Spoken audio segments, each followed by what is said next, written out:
आदरणीय बंधु माताओं व मेरी प्यारी बहनों, राधे राधे।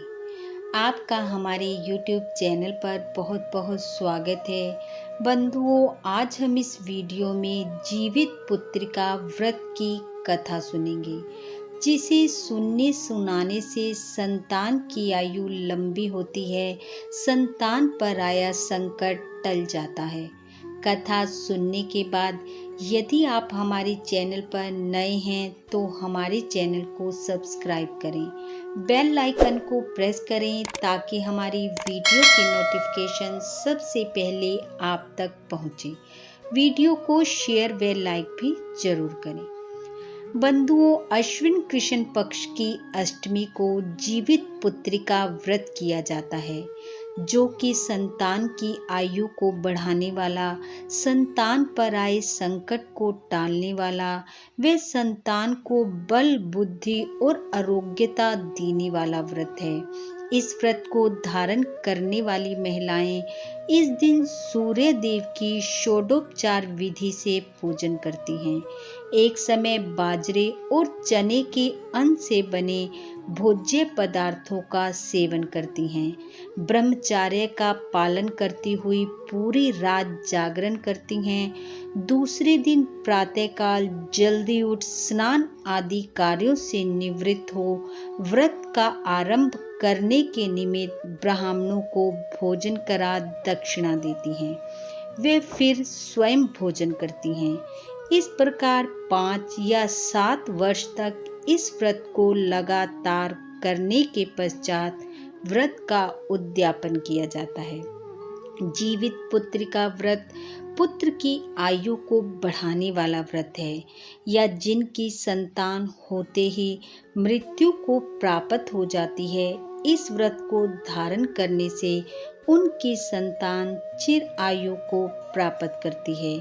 आइए अब सुनते हैं जीवित पुत्रिका व्रत की कथा। प्राचीन कथा के अनुसार एक समय धौम्य नामक ऋषि की पत्नी सुकेशी के 6 पुत्र हुए, परंतु जन्म लेने के साथ ही वह पुत्र मृत्यु को प्राप्त हो जाते। अपने साथ होती इस अनहोनी घटना से सुकेशी काफी आहत हो चुकी थी और उसने अपने प्राणों को त्यागने का निश्चय किया। तब धौम्य ऋषि ने अपनी पत्नी को धैर्य से काम लेने को कहा और स्वयं पुरी में भगवान श्री कृष्ण के पास गए।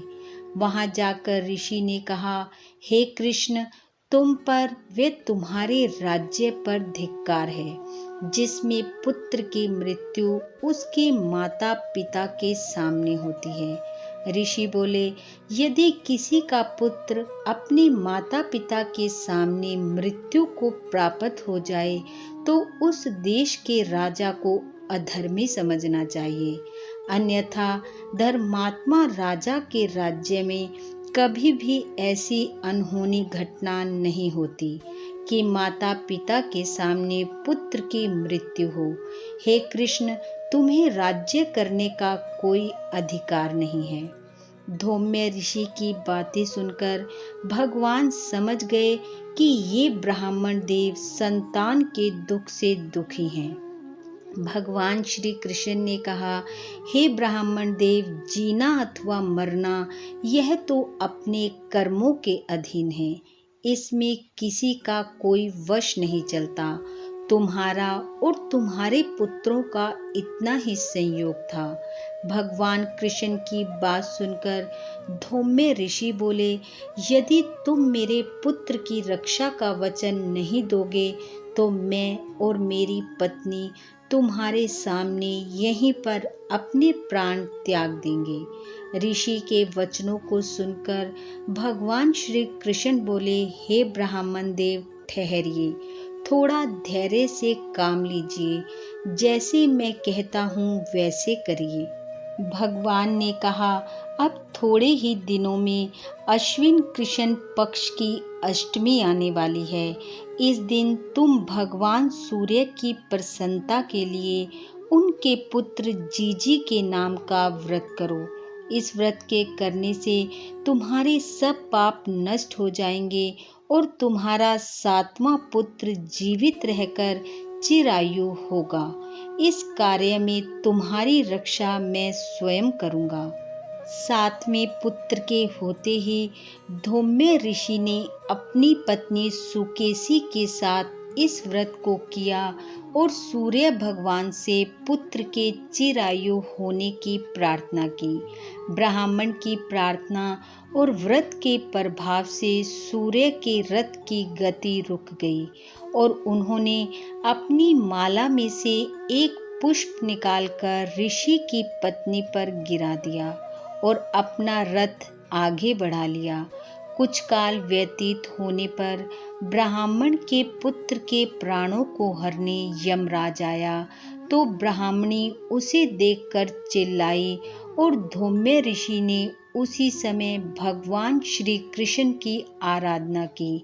तब भगवान श्री कृष्ण उसी समय आकर ब्राह्मणी से कहने लगे कि तुम किसी प्रकार का भय मत करो।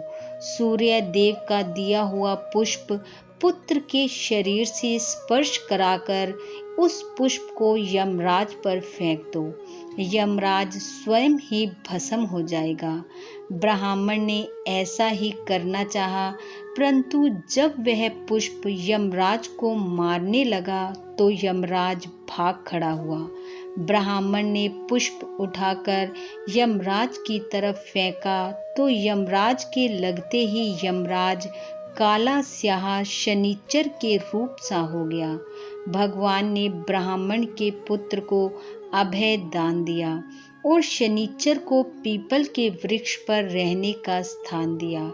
इस प्रकार से सूर्य पुत्र जीजी के व्रत के प्रभाव से ब्राह्मण के पुत्र के प्राण बच गए और ब्राह्मण तथा ब्राह्मणी पुत्र शोक के दुख से मुक्त हो गए।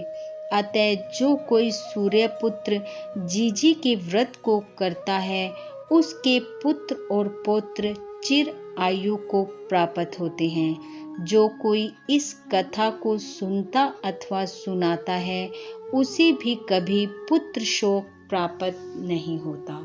बंधुओं, भगवान श्री कृष्ण व सूर्य देव की कृपा आप सभी के बच्चों पर सदैव बनी रहे। इन्हीं शुभकामनाओं के साथ आप सबका बहुत बहुत धन्यवाद। राधे राधे।